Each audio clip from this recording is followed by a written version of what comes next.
छिन भर तो संग गोठिया लेगा, तह छिन भर तो संग गोठिया लेगा।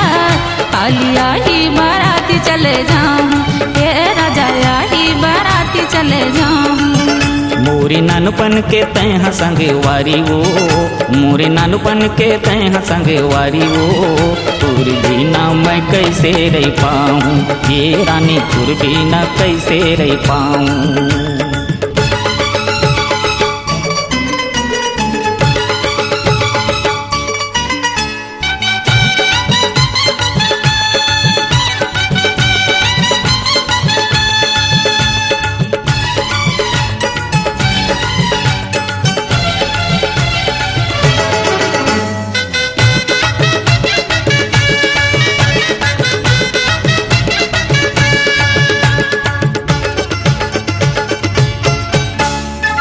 दाई दादा के छुटही रे खोरा, सुरिताया ही तुलसी के छारा।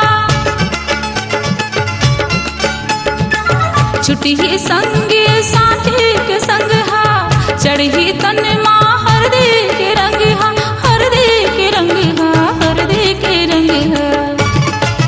सुरतार आखिरे भी मोर तह सुन लेगा, सुरतार आखिरे भी मोर तह सुन लेगा। कालिया ही बाराती चले जाऊं, हे राजा ही बाराती चले जाऊं।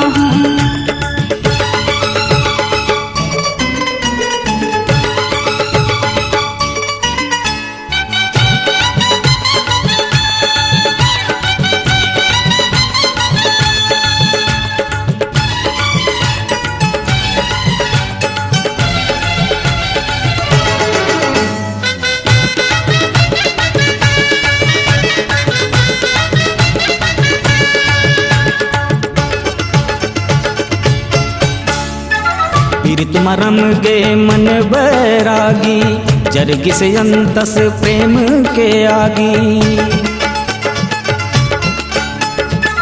मन के बात ला कुछ नहीं जाने, बिन आगी के मैं हाँ बुझायूं, मैं हाँ बुझायूं, मैं हाँ बुझाए। बैहा बन के मोर मन हाँ बैहा गेओ, बैहा बन के मोर मन हाँ बैहा गेओ। तुर बिना मैं कैसे रह पाऊं, ये रानी तुर बिना कैसे रह पाऊं। तह छिन भर तो संग गोठिया लेगा, तह छिन भर तो संग गोठिया लेगा। कालिया ही बाराती चले जाऊं, हे राजा ही बाराती चले जाऊं। मोरे नानपन के तैहा संग वारी वो, मोरे नानपन के तैहा संग वारी वो। तुर बिना मैं कैसे रह पाऊं, ये रानी तुर बिना कैसे रह पाऊं। हे राजा ही बाराती चले जाऊं, ये रानी तुर बिना कैसे रह पाऊं। टूरा रिक्शा वाला के सुपरहिट गीतों के लिए आज ही ले आइए के कैसेट पर ऑडियो एवं MP3